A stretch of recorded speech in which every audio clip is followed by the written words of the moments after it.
Hello and welcome to episode number 15 of the Curling Legends podcast. My name's Kevin Palmer, and each week through the curling season, I share a conversation with a player or storyteller from the 50s, 60s, 70s, 80s, and 90s. We cover curling from the beginning of the slide through to the adoption of the free guard zone. Vera Pezer is on our show today. Once again, thanks for listening, and just to remind you, you can rate us on iTunes. And if you are just listening through our webpage at curlinglegends.ca or on the Facebook site, facebook.com/curlinglegends, you can also listen to us on your smartphone through any number of apps that you can download, including iTunes, Stitcher, Downcast, Pocket Cast, so forth. And as well, if you have a friend or family member who struggles with technology, please give them a hand and help them listen to the show. Thanks again to Jerry Gertz of Curling Zone for his continued support of the podcast, as well as Steve Lobel, who provided the artwork, and Mark Rogman, who provided the music.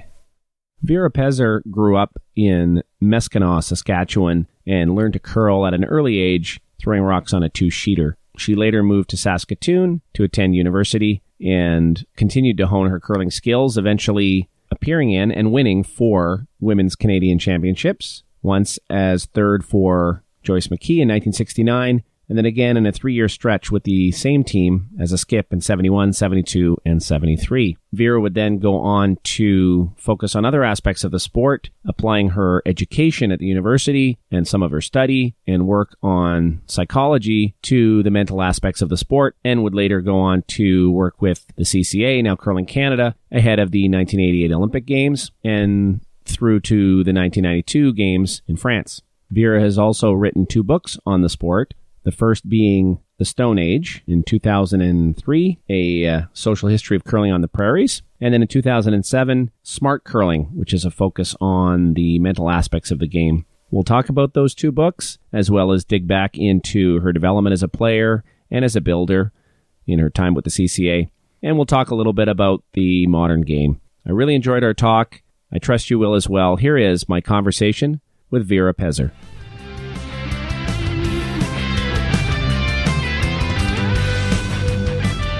The beginning is just to kind of start out with, where you grew up, what got you started in curling, what was sort of your first experiences that you remember of the game? Okay. Well, that's quite easy. I grew up in a very small town. Many curlers of my generation started curling in small towns. You'll hear this story as you go along too. And the town was called Meskanaw, Meskanaw. It was near Melfort in Saskatchewan. My dad was actually, there was a 2-sheet natural ice curling rink because it was a small town, and artificial ice was just starting to come in, like after the Brier was held in Saskatoon in 1946. The proceeds from that were used to put the first artificial ice, curling ice in Saskatchewan, actually. But where I grew up, it was a 2-sheet natural ice rink. And so my dad was the caretaker. And so we always had, in my family, an early supper because he had to go and prepare the ice for the draw at 7 o'clock at night. Like they'd curl at 7 and at 9. Mm-hmm. So I would go along. I'd be about 6 years old then, so I would go along with him, and while he was working on one sheet, I would, quotation marks, throw rocks on the other sheets. And my dad was very, very keen into the sport, like at that time, and in that community, like the kind of opportunities, Brier aspirations didn't exist, but certainly it was a very social activity. And so it was time I spent with my dad, and he was a keen curler, so I think I got hooked that way. Mm-hmm. And how big was the town at that time? The town would have been about 100 or 110 when I was growing up. It's less than that now, most towns. Mm-hmm. But it was a very vibrant sporting town. Curling, hockey, so there was lots of summer sports and lots of winter sports, and everybody participated. The town was small, though. And you grew up with siblings? I was the oldest of 4, yes.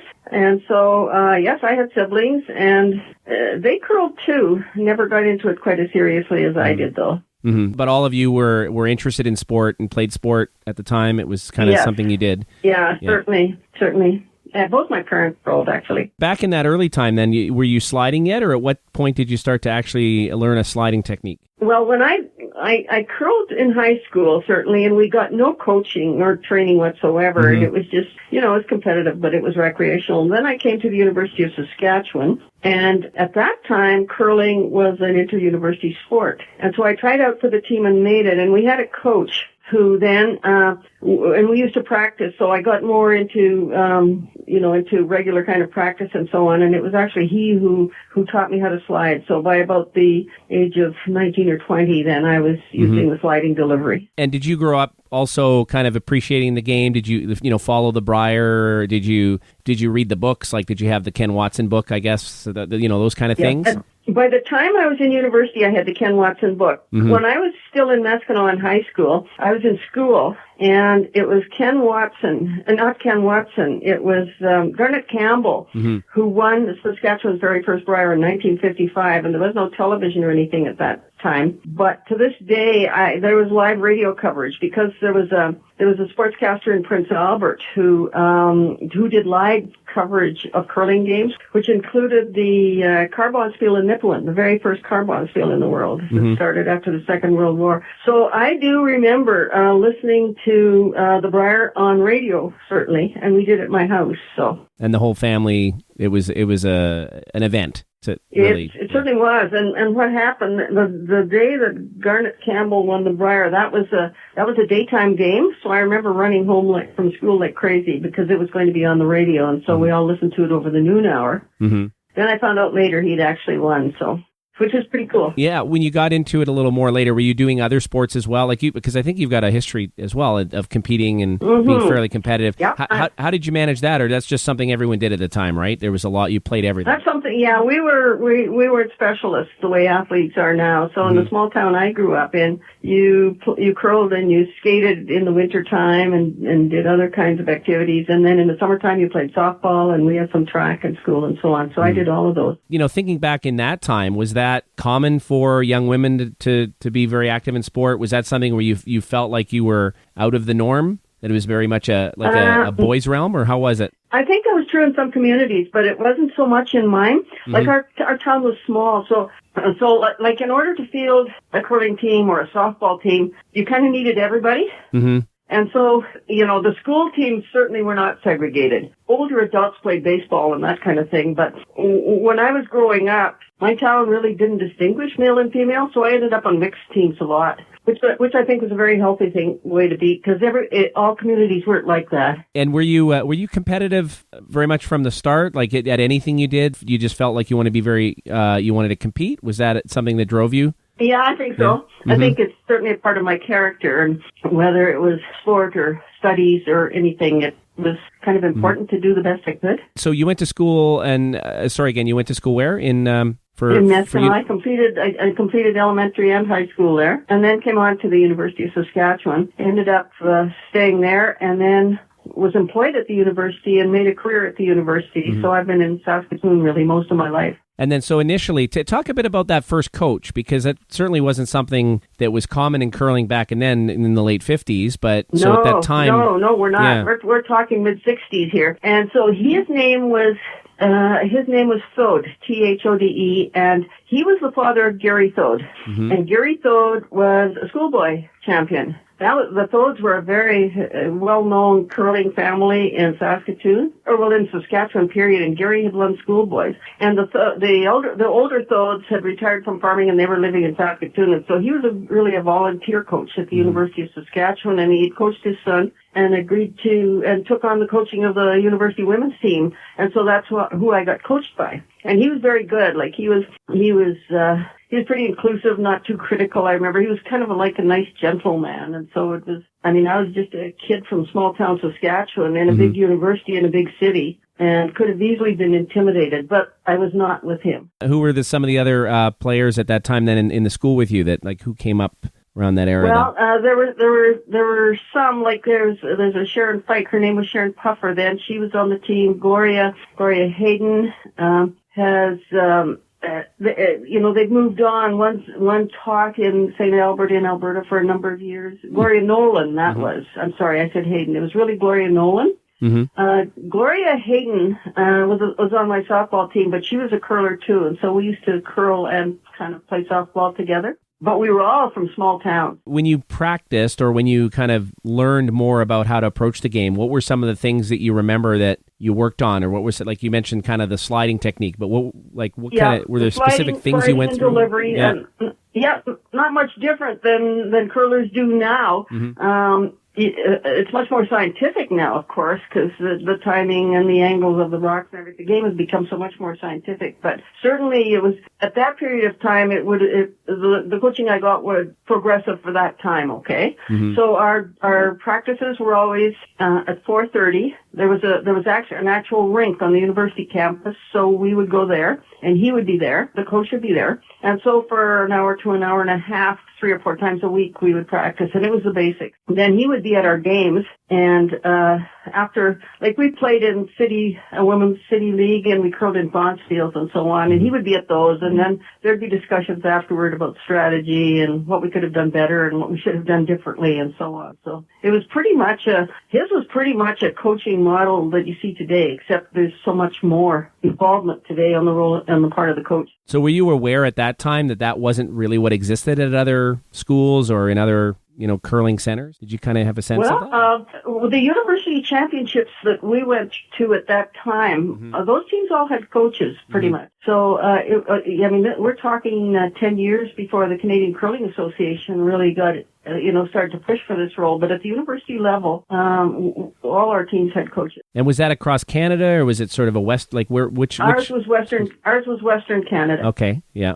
Where was I guess curling at in your mindset then at that point in terms of where you wanted to go with it? You're competing in this level. Like where was, I guess, women's curling at that time, right? In terms of other competitions or the competitive landscape. That's a very good question, because women's curling was on the threshold of a national championship. By then, a national championship had been established for women in the early 60s. And the champion was actually a person who lived in Saskatoon by the name of Joyce McKee, who later became a teammate of mine. And so there was this legendary person here already. As a university curler, by then, we all knew that there were other opportunities that were available to us when our university days were over. And that's exactly what happened, because after we finished university, we formed a team of those of us who had been university students together, and we competed right till the first win in 1969. So what were the opportunities at that point? So once you're out of the university level of play, now you're playing in local leagues, but are there other Bonspiel opportunities? Local leagues, and they were really large and really competitive then. And also the local Bonspiel was huge. Like, we'd have 164 rinks in Saskatoon. It ran all week at that time, and that was about the top level competition that we could get. And from there, you move into playdowns, club playdowns, city playdowns, north, south, and central. So that was the ultimate competitiveness at that period of time. You curled in a league, you participated in Bonspiels, and then you went into playdown. Because you were also competing in other sports, did you see a connection that maybe wasn't as common back then? It was sort of the idea of being fit, or actually being kind of almost thinking of curling athletically, or did you really think of it at that time, even back then? Our team, yes, I think we did. Like part of as our earlier curling teams, also we tended to play on the same softball team, and our coach was into fitness on that sport as well. And so coming out of a university environment, there was an awareness of the importance of fitness. That I can remember going to my first national championship, and there were people on some of the other teams teasing us because we were doing warm-ups before we went out to play. So I know. So I mean, and I've said this to people before too. I think part of the reason for our success was that we were into the preparation and the need for things like exercise and fitness and diet and so on ahead of other people.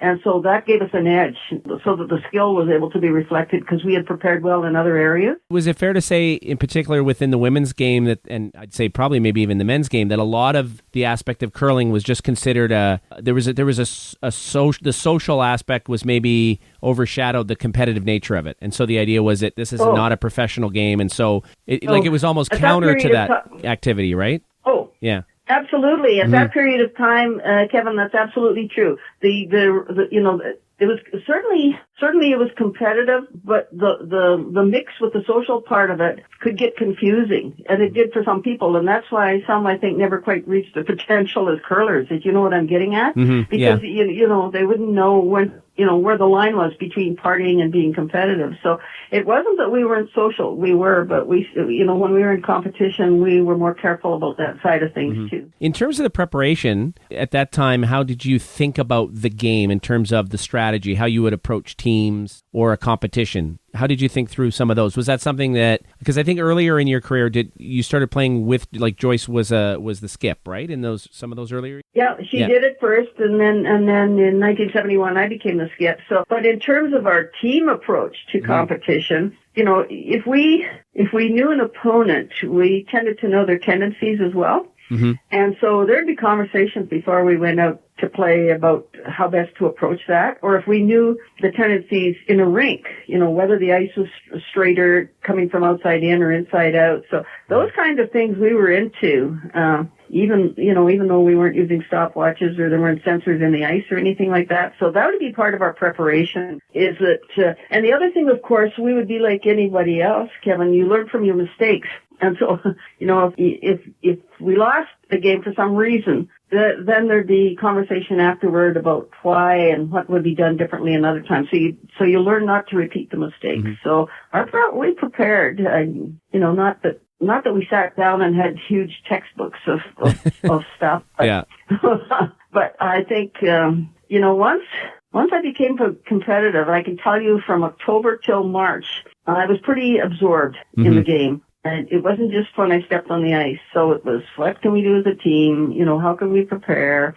We agree on the team, what events we're going to compete in, and so on. So we had a plan. And it was very collaborative, it sounds like. You keep, mentioning we a lot of the time. So was it very much that way? Yeah, well, that's my nature. I think that's my nature. Like and you still see that a bit today. Like if you look at somebody like Glenn Howard, who's a very kind of democratic kind of skip, and then there'll be others who are less so. I was pretty democratic, because if you get your teammates to buy in what you're wanting to do, then you're much more likely to be successful. So, and it is a team game, so it's always been we to me. At some point, was it always sort of the women's and then there was men's curling, or was there even sort of mixed events at that time early on, or like when did that start to? Yeah, well, never. Well, the national mixed championships came later, but in Saskatoon, Saskatoon was a bit like Meskanaw. Like in Meskanaw, a lot of the games we played were mixed. In Saskatoon, we would have mixed bonspiels, and then in the spring, once the curling season was wrapping up, there was something they called the shirt sleeve bonspiel that people went into, and those teams were always mixed. So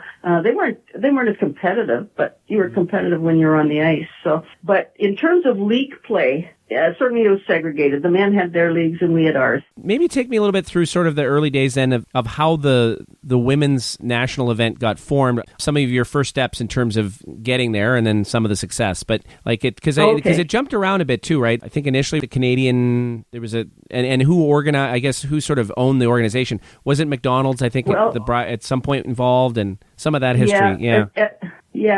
At the Canadian Ladies Curling Association, initiated the first competition in 1960, which was the winner of an Eastern competition played the winner of a Western competition, and just those two teams met, and I believe it was in Oshawa. And Joyce McKee from Saskatoon won that one. Well, then the success of that led to a 10-province Canadian championship the following year, which she also won. For a period of time, they had a sponsor called Dominion Stores, which was a grocery store chain across Canada. So Dominion Stores was the sponsor for till about 1967 or 68. And then that relationship between the Ladies Association and Dominion Stores was terminated, and so the Canadian Ladies Curling Association ran the national championship itself. I mean, all curlers paid membership dues and clubs paid membership dues, and that generated some revenue. Mm-hmm. Now, in the meantime, the Canadian Ladies Curling Association was negotiating with McDonald's Tobacco, who had sponsored the Briars since 1927 or so. Like they were long-time sponsors. Eventually, McDonald's Tobacco signed a contract with the Canadian Ladies Curling Association, and so that sponsorship came into effect in 1972. And it was our team that won the first McDonald, they called it the McDonald Lassie in 1972 and 73. And that relationship existed with the women as long as McDonald's Tobacco continued to sponsor the Briar as well. So I don't remember exactly the year that ended, probably about 1980 or 81. Yeah, I think it was 80. Labatt's took over in 80, and I'm just trying to remember if the and Scott Paper did that as Paper well. took over, and in 1980, I think they signed it in 82, and in 83, the first sponsored championship was in Regina. And, of course, they've been the sponsor ever since. Before 1969, where were you at in terms of reaching that level at that point, head into nationals? Did you have some close calls? That's a good question, because from about 1965 to 1969, it was trying really hard, but not quite getting there. Mm-hmm. And that happens to a lot of teams. You know, it wasn't just our team. You know you have the potential, and you try, and then you just don't do it. And then 1969 was our breakthrough year. And so that was the first time I went to a Canadian Championship, and we won. And I guess that feeling just kind of sustained us for the next 5 or 6 years. And so it was a lot of losing before we ever won, let me tell you. And you were playing with Joyce all through that time, or when did you start playing? Yes. Joyce skipped in 69. Mm-hmm. Then we lost to Dorinda Bailey Chanel at that time in 1970, and then I began to skip, and Lee Morrison and Sheila Rowan and Joyce and I became the team that then won the 3 consecutive Canadian Championships, 71, 72, and 73. So that first one in 1969, what was the event itself like? What do you remember of just sort of the experience? Oh, I was wide-eyed because it was the first one. Mm-hmm. You know, and so to finally, after all the years of trying and losing, to finally make it out of Saskatchewan, that was held in Thunder Bay. Now it was Fort William then, and really good crowds. We were successful, and that was that was a great feeling. The first I think any athlete, the first championship they ever win is just something you never forget, and mm-hmm. that's true as well for me. And it was held in what facility? Oh, it was a curling rink, actually. Mm-hmm. Yeah, and I don't remember the number of sheets, but they had certainly stopped using some of the sheets, and there was ample seating on each side. So mm-hmm. at that period of time, those would have been considered good crowds. It wouldn't have done the job now, I can assure you, but mm-hmm. at that period of time, the ice was good, and the hosting was good, and of course the social events were good, and so I remember it as a successful event, certainly, and of course the fact that we won was made it even more so. And was it set up similar to, it was just a round robin, no playoffs, it was just whoever? Everything was round robin till the playoffs were instituted. Mm-hmm. And I don't remember the year of that. In the case of the Briar, that started in 80 with the Labatts when that's done. I'm wondering if it was Scotty's. Probably. It would be about that time. Yeah. Do you remember some of the other teams from that time? Or, I mean, you know, going in the 4 out of 5 years, did you see a lot of the same teams, same representatives? We did. Yeah. Yeah, we did. And of course, at that period of time, there was not the same degree of skill or parity that you see now. Mm-hmm. The teams that we were most competitive with tended to be Alberta and Manitoba. The Prairie teams in women's curling at that time tended to be the most competitive. But what would happen would be that teams out of the Maritimes, the same ones would keep coming back. So we got to know, I got to know Jenny Boomhauer from Prince Edward Island quite well, because every time we went, we would see her, you know. So, you get to see the same faces year after year. Were there some sort of close contests? So, in some of those events, was it a case that really some of those years could have gone differently, or were you guys, for the most part, the dominant team of each of those? Victories? No, we had to work for everyone.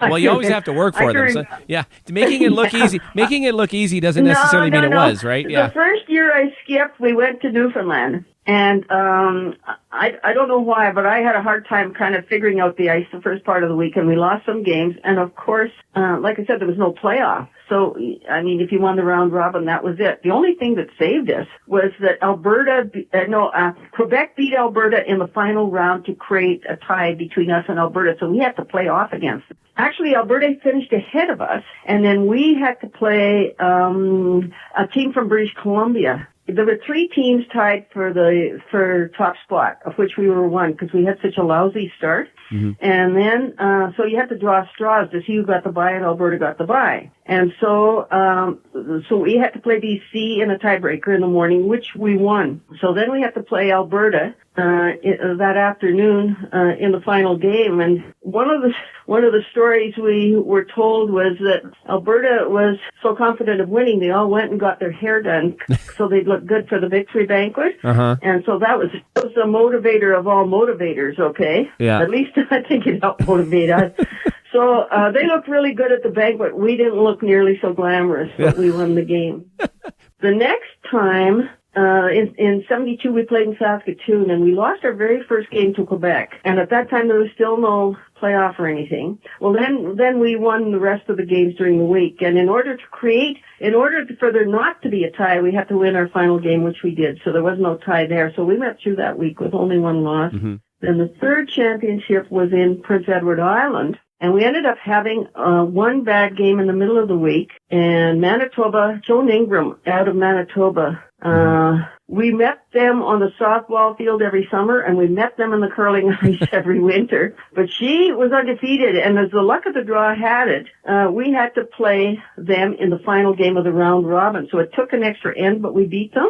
So then we had to play a tiebreaker, and that game wasn't even close. Like, we just kind of smoked them. I think it kind of took the wind out of them on that loss. Yeah, it took the stuffing out of them or something. Mm-hmm. And so that was the third one. So none of them were easy, and they're memorable all for different reasons. And, well, Saskatoon must have been quite thrilling to be in front of the home crowd. Now, sometimes teams will say that that's actually an extra challenge because of just sometimes logistics and dealing with family and friends. You know, sometimes in sporting events, it's almost easier to get away. How did you deal with that situation? Oh, we thrived on it, actually. We stayed in the hotel the same as the other teams. We were treated the same as the other teams.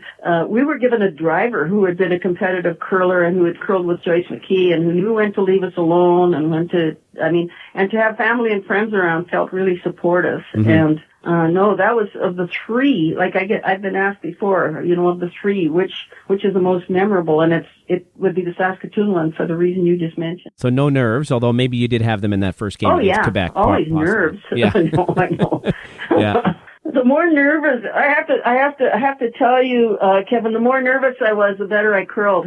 Yeah? Is that something you discovered early on, or you had to build up over time? Yeah, pretty early on. Yeah. And I mean, if I wasn't, then I had to find a way to get myself going. So, I mean, once the game starts, it's different.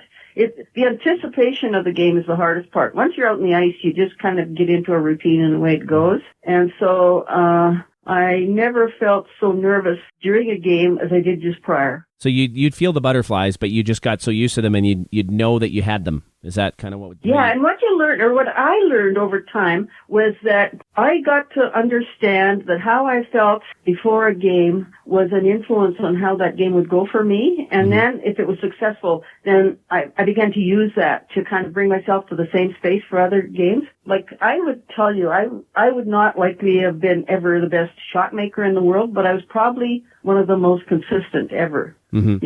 And also mentally, and so on. So my ability to stay composed was there, even though I didn't always feel that way inside, simply because I knew how to manage it. Did you actually study some of that through your schooling or later on? Was that something you thought about in terms of the psychological aspect of sport? Once I wound down the competitive part, I went back to university and completed a PhD actually in sports psychology. And it really spun out of all my curling competition, and that's where I ended up kind of being involved in the Olympic program and with the CCA and so on. Well, because curling definitely, because it's such a static sport and there's that time between shots, it creates that opportunity for nerves. You're not unlike maybe other sports where you're reacting more to the moment. You have to live in the moment, and whether that, and some people, like you say, who are some of the greatest shot makers in the world, didn't want to live in that moment making the last shot. Or didn't know how to. Didn't know how to. Exactly. Starting out your career, and so you're playing with Joyce. Joyce is skipping. What came about for you to move into the skip position? Was that something you kind of always sensed or felt, or did you have to overcome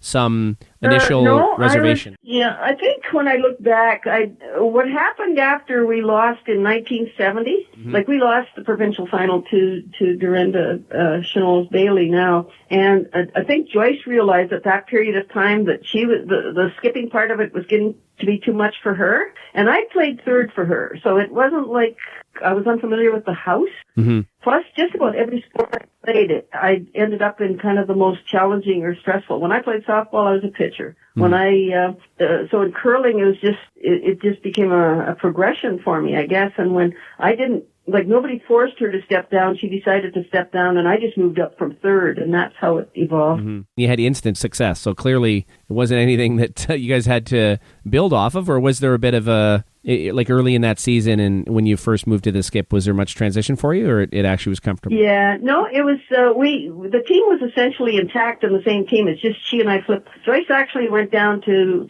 second, and so Sheila Rowan was the third, so that the Joyce would have less of a tendency to kind of boss me around in the house, I guess, or something.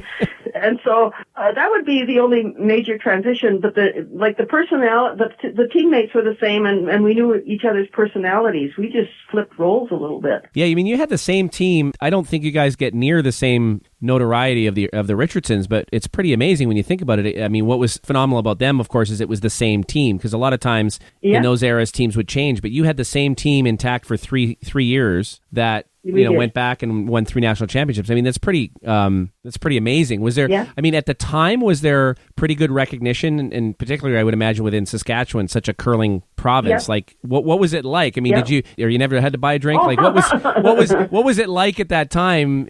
Just in terms of your the notoriety. It was. We certainly got really strong support in Saskatchewan and certainly in Saskatoon. And the curling club we played out of, first it was the Hub. In 1969 it was the Hub. Then we moved over to a curling rink in Sutherland, which was near where we lived. Mm-hmm. It was easier access. Well, that club was a smaller kind of club, like 6 sheets of ice, and they'd never had much of a successful team at anything. And so here we were, and it was like we were royalty in that curling club at that period of time. So, I don't remember I don't think we got free drinks all the time, but the support was huge. Yeah. Like they would follow us, they would show up, there'd be messages, there'd be a celebration when we won provincial, there'd be another celebration when we won national. So that was pretty exciting. And was the nationals covered on radio as well? Like you talked about how the Brier was, and I think probably even at that time they might have started to cut together TV clip shows. What was happening around the women's at that time? Well, we were there was certainly radio coverage in Saskatchewan. I don't recall. Certainly, by the time McDonald's Tobacco took over national sponsorship of the women's event, they had men who they employed, who were sportscasters, who would be there and who would on radio report results out nationally. So it was starting to move more toward certainly radio coverage was there, and television was coming quite soon. Now, so at that point in time, so now we're looking at, it's an interesting time. You're into the early 70s. What was kind of going on coming out of the 60s? There was women's rights movements. There was a change happening. Did any of that kind of feel a part of your world in terms of sport, in terms of being a woman and successful, or did it seem or that was kind of somewhere else? Yeah, it wasn't anything we waved a flag about at all. There was one event. The CBC had a program in the early 70s where they would tape. It was filmed in Winnipeg, and they would tape the games, and then they would play them on Saturday afternoons on CBC. Mm-hmm. And so you won't remember, but there was a Bobby Riggs and there was a tennis match between Billie Jean King and Bobby Riggs. Bobby Riggs, yep. I've read about it. I mean, I didn't see it, but I know the story. Okay. Well, at that in 1973, I think it was 1973. We had won our championship. No, it was 72 because Orest had won the Brier and the Worlds, and he was out of Winnipeg, and they were filming this program in Winnipeg. So the CBC, to promote the Saturday afternoon series, set up a single game between Melischuk's team and mine. So we were the national championship, he was the Worlds, and so we played and we actually beat him. And so part of the reason we did was, I mean, he didn't have a clue how we played. Oh, yeah? Yeah. And there was a social event the night before, and he had a reputation for kind of They underestimated us seriously. Vera, I am from Manitoba, so there's many Orest stories that I'm familiar with. Yeah. Okay, you know about him then. Yeah. Okay, well, we ended up winning that game, and I can remember it was in St. James Arena, and there was probably 80% female in the crowd, and the noise every time we did something was quite amazing. So yeah, that was, you asked about. It was never, this business of promoting the sport or women's rights and so on was not a formal thing we took on, but there was that one event that CDC hosted. Well, yeah, so going into that game, so you talked about having butterflies a lot of times before a game, and knowing, I mean, it's obviously it's a made-for-TV event and everything else, but yeah, it was. How were the butterflies? I'm assuming you really wanted to win that. Well, for sure we did, and of course, thinking back, I think I approached it the same as any other game any other important game we were playing. Mm-hmm. This was not a Monday night league game at Sutherland. This was television lights and commentators and microphones and all of that, which was very new to us. So yeah, it was pretty serious. Was there a lot of speculation going into the game that you guys wouldn't last 4 ends, or it wasn't even going to be close? What was it? Was there anything like that? I don't know, because nobody ever said anything like that to us. Yeah. And I think we went out. I can remember thinking, if we go out and make this really, really close, even that's like a victory. And of course, he stumbled around and helped us. So wow, yeah.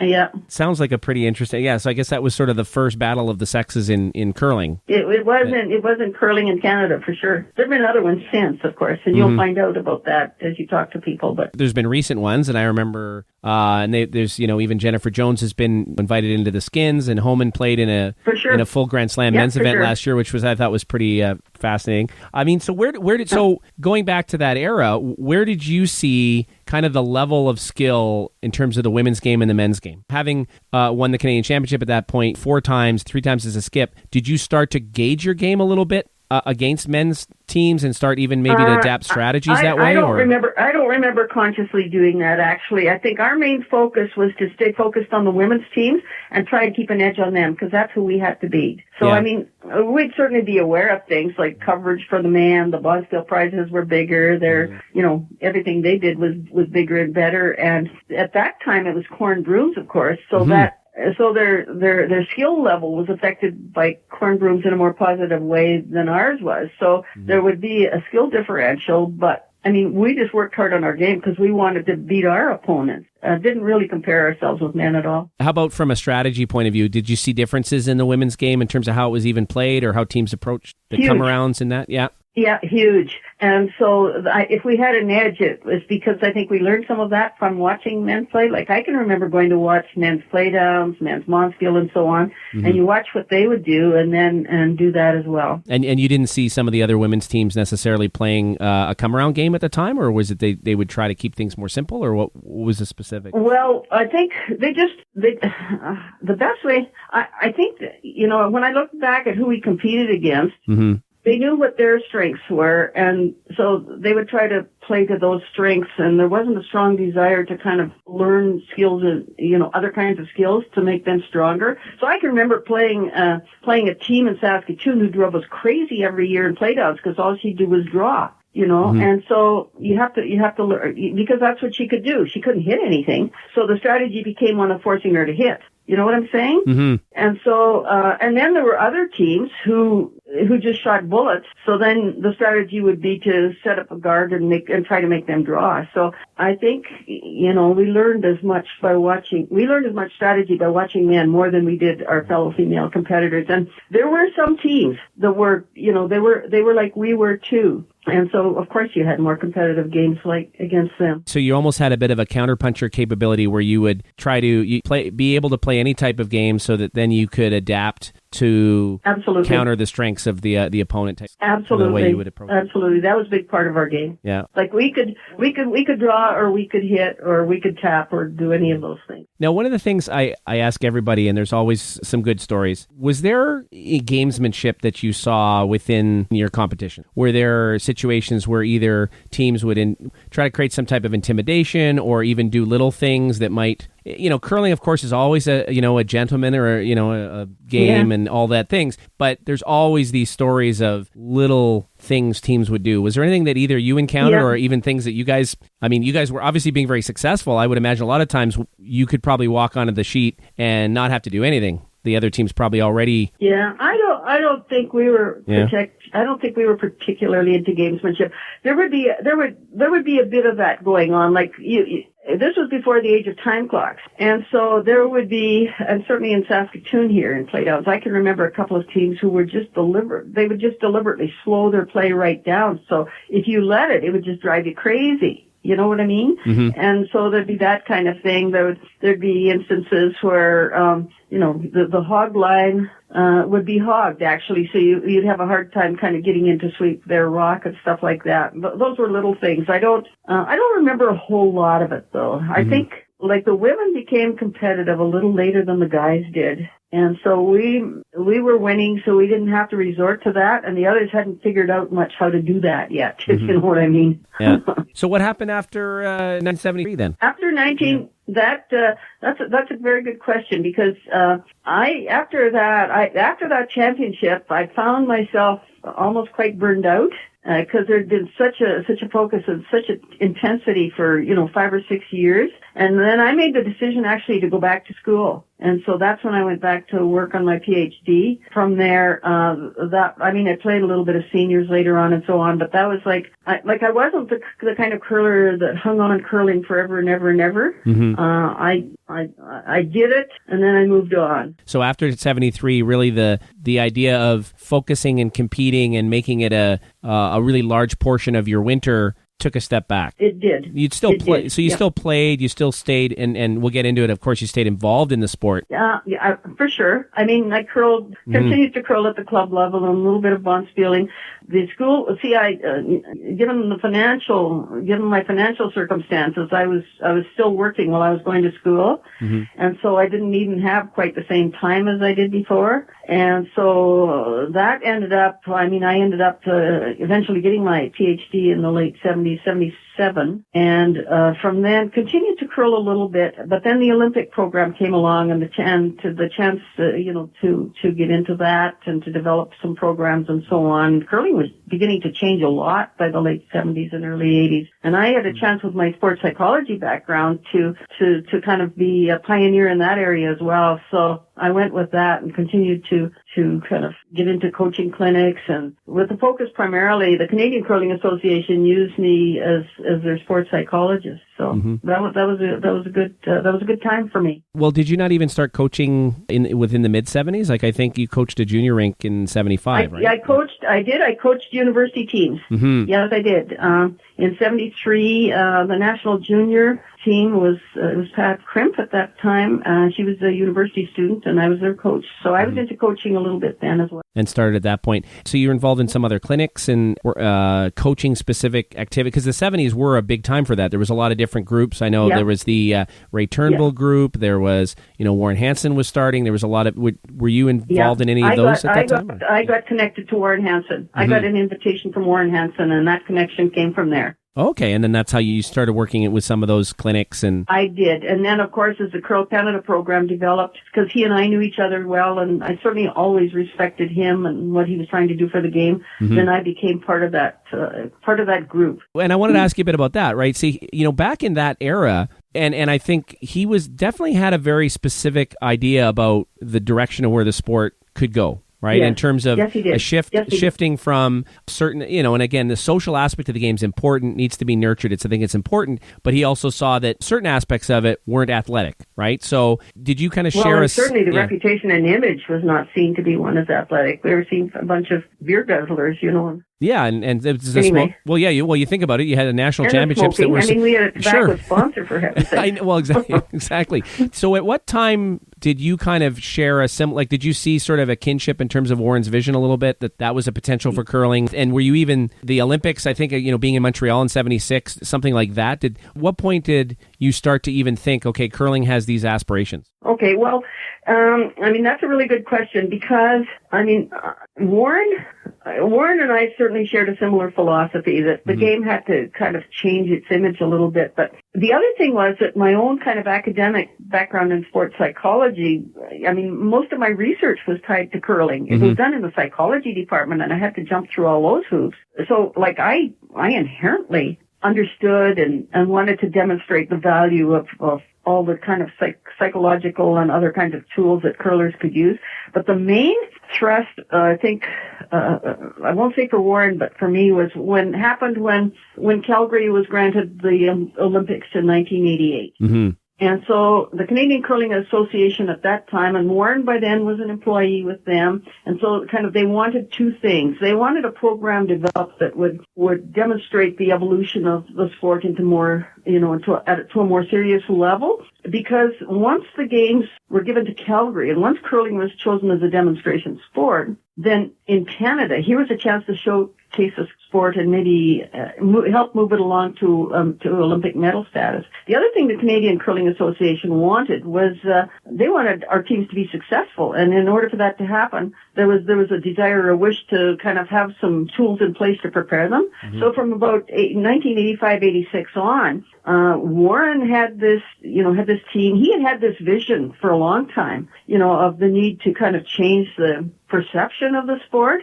And in order to change the perception of the sport, curlers had to look more like athletes and behave more like athletes and so on. And I agreed with that totally. So it was easy for me to connect up with him. And we just, and the others who were involved were of the same view as we were. So that was, when I said to you a few minutes ago, that was a very positive experience for me. It was because we were moving the sport, and it wasn't without controversy, as I'm sure Warren told you, that some teams didn't necessarily buy at all into what we were trying to do. Others did at different levels, but from then on it just moved until gradually, and by 1988 it was medal sport, and it remains it today. Yeah, and I mean, Warren talked a lot about the drive was, not so much that the curling community had to grasp this, but that in terms of placing it at the Olympic level, there was a perception that had to be overcome, right? Or it would never get past demonstration. It wasn't going to happen. Absolutely, that's absolutely right, and I believe that to this day. And all you have to do is look out on the ice these days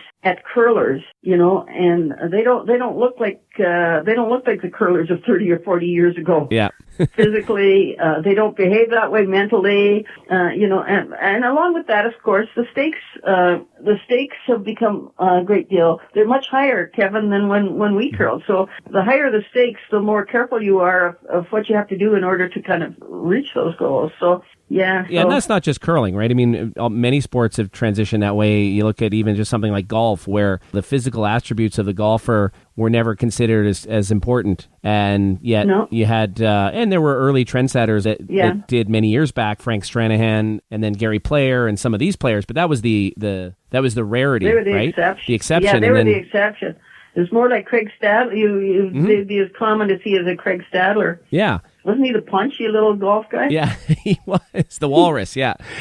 Yeah, the Walrus. And named that because it fit his demeanor and his body shape for sure. Yeah, for sure. When did you get started with the CCA then? Was it just at that era in the 80s towards Yes, for sure. Once I became part of Warren's team, then I became part of that planning group, and from there became their appointee in Calgary to help with the mental side for our two teams, the Wernick team and the and the women's team, and then in '92 in Albertville.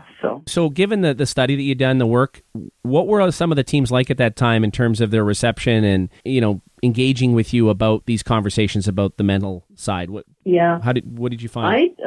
Generally, I would say that the women's teams were more receptive, and I don't know whether it was because I was a female and the guys' teams didn't take me as seriously, but in general, I would say the men's teams were slower to buy in. You don't see that today. They all have all kinds of consultants with them. But if you look at Linda Moore's team in '88 in Calgary, I'd worked with that team for 2 years, and certainly I worked off and on with them for 2 years. But from the time of the curling trials until the Olympics in '88, I was with them a lot, and I'd never worked with 4 women who were so keen and so eager and wanted to do and try anything to make them the best they could be. They were terrific to work with, actually. Ed Lukowicz's team, receptive but less so. You know, nobody ever threw me out of a room, but I was welcomed more warmly by some teams than others. But you could probably get a sense of, okay, this team is really engaged, and this other team is just sort of letting me have my airtime, but then they're just moving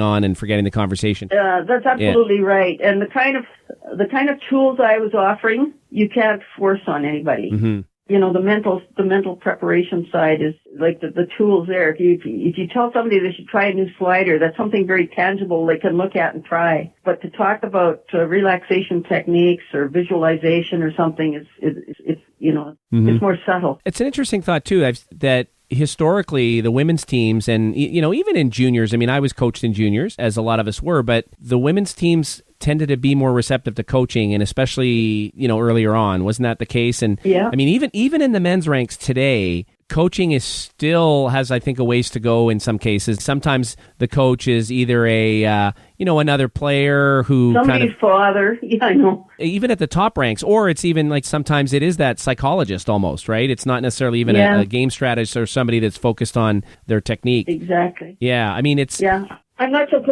close to the game anymore, so I can't really comment. But from what I've watched on TV and so on, and the behavior I see being displayed on TV, I would certainly tend to agree with you.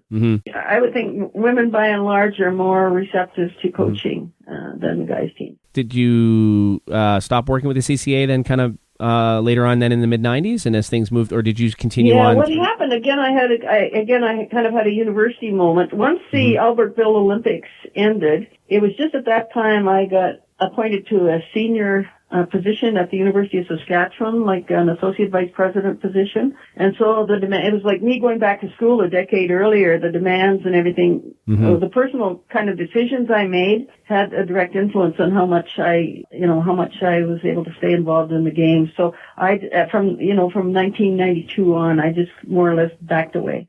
Although you did write about the game, and I did. Yeah. You've done your homework. I did a curling history. Well, I have a copy of your book, Vera. I have a copy of it, of course. I have a copy of your book, cool. The Stone Age, Good of for course. You. Yeah. If we ever meet, I will sign it for you. I would appreciate that. Yeah. So how did that start about, the idea to do that? And it's just to be clear, it's very much a history of curling. A social history of curling on the prairies. And I think it started out with an interest in my own roots in the game. I just felt there was a story there, because the game, we talked about it being primarily social, at first, Kevin, but if you look at the early roots of the game in the prairies, it was so important to community social life, and during the Depression, even community, it was an inexpensive game to play. It brought people together, and it was, I used to say, I think there were cases where it helped keep communities sane. So, because because life was so difficult in the 1930s. So, that was before my time, but I was keenly kind of sensitive to the impact that a small town had on my own curling development, that I wanted to tell the story. So that's how that kind of came to be. So when you began the idea behind the book, it was about shaping that story that probably people didn't even recognize at that, because I think it was written in 2000 and early 2000s, right? Yeah, 2004, I think it was published. Yeah. So, how long did it take you to put it together? I mean, there was a lot of research in it. Oh, God, forever. Yeah. I started when I was still involved in the Olympic program and still working. And so I tinkered with it until I retired from the University of Saskatchewan. Then it was 2 years after that I kind of turned to it and finished it off. But I kind of tinkered with it for a long time. Have you ever put any papers or thought of doing any additional writing around the mental aspects and some of that work that you'd done? Was there some stuff at the time that you... Yeah, there was a second book put out called, by the same publisher, called... and it dealt with the sports psychology part, and actually it was very practical. You may have seen that one too. So. But when did that one come out? Oh, you'd think I would know off the top of my head. But it was earlier than the Stone Age, right? I think, or is it? No, it came after the Stone Age. Oh, it came afterwards. It was called Smart Curling. And it came out about 2007. Okay. Yeah. So 10 years ago. Yeah. 10 years ago. Was that something that you then kind of wrote in the 2000s, or did you take a lot of the work that you'd done and kind of build from that? Yeah, what happened was I got to know the publisher of the first book really well. And she was a gal from small town Saskatchewan and loved curling. And she knew kind of my background. So she kind of encouraged me to do this book. It really took a lot of the material I had used in a lot of the clinics over time and a lot of the work I'd done with curling teams. And so over a couple of winters, I just put it together that way. Didn't take as long as the first one. So having started out in a 2-sheet club at 6 years old and then seeing where the game's at today, and I know you're not as kind of directly involved with it, but I would imagine you kind of still follow it where you can or you watch it. I do, for sure. Yeah. Yes, I do. So what's kind of your take on the state of the game and where things are at? Well, I think every time I watch, I'm still really proud of the game and how it's moved. And in some ways, it's a reflection of a lot of other things in society. The same as Olympic athletes prepare differently now than they did in 1950 and so on. So the state of the game today and how curlers curl, I think, is absolutely, and how the sponsorship and the playing conditions and the crowds and everything, I'm enormously proud of that part of the game. Now, what needs to happen, and we hear this, but clubs are closing down, you don't have the same membership. Part of that is a reflection on the changing needs, because when curling, years ago, curling met a social need and a competitive need. There are other ways to meet social needs now, and people are more mobile, and they go south in the winter, and they do all kinds of things. So clubs that remain in operation find other ways to engage them. But I'm taking a kind of roundabout way of answering your question, I realize. But when I watch the game today, I just marvel at it. I really do. Mm-hmm. No, and I agree. I think some people get very nostalgic about it, and it's easy to, and I would imagine you can. You wrote a book that covers a vast history of it. But at the same time, it evolves and it's changed. And sometimes we can be disappointed that numbers are down in playdowns and things evolve. And so there's always things that need to, I think, be worked at. And certainly the involvement in the grassroots and how that is dealt with, it matters, right? And there's always questions about, well, whose responsibility is that? Is the CCAs, the provincial organizations, individuals? I always kind of like to think that it really comes down to each individual. And, the idea that curlers came from parents who curled, eventually that was going to die off. That can't continue. You need to start to drive curlers out of other, whether it's people who come here from other countries or people who've never even seen the sport or, people in different walks of life. You need to sort of attract a different type of curler or an interest in it. And sometimes it's hard. I mean, although it's such a friendly community, sometimes for people that aren't in it, it can seem like a secret society almost. And so to walk into a club, I agree with right? you. And to walk into a club and try to find 3 other people or put with 3 other people and play can be intimidating, right? Yeah, I agree with you. And so there has to be creative ways to keep people engaged in the game who don't necessarily are not necessarily interested or committed to getting to the Olympics. And if you do that, then I think that's a very good thing. But I believe you don't ever go back, and so we can respect and honor and write about the past and remember the past that way. But going back never quite works. I think we need to kind of stay in the moment and progress, and that's what this game has done, and that's why I'm still really proud of it and the state that it's at today. So one other question I need to ask you that I missed: push brooms. Because I've started to learn a little bit about sort of the history in Canada, where they started to evolve. The Calgary Winter Club in particular had a bit of a history there. Where did the push broom come in terms of the women's game, and was it something that you guys ever used, or did that sort of come later? It came a little bit later. During our most competitive times, we were still using straw, and so by the push broom started coming in the 1980s, and by then, as I told you before, I was kind of pretty well wrapped up my competitive time. And so, certainly that was a change, but women took it up the same as the guys did, and before long, everybody was using push broom. Yeah, well, and it's fun. It's interesting because it's one of those things where I would have imagined that maybe women would have taken to it earlier to wreck it, because women seem to be more progressive in terms of coaching, more open to those things. Yeah. Whereas, you think about it, the push broom was used in Europe in the 1924 Olympics, right? So it's not like this was a new technology. No. So it's just sort of almost stubbornness sometimes. But so my last question: is there anything else I haven't asked you that I should have asked you? Is there anything else that that you'd think to add? Anything else that we missed? No, except I'm sitting here thinking that I just had a really nice conversation. And well, that's great. So did I. Yeah. Yeah. Yeah, terrific. And so I think it's terrific you're doing this, and wish you well. But you've been pretty thorough, actually, and I've kind of bared my soul to you. So.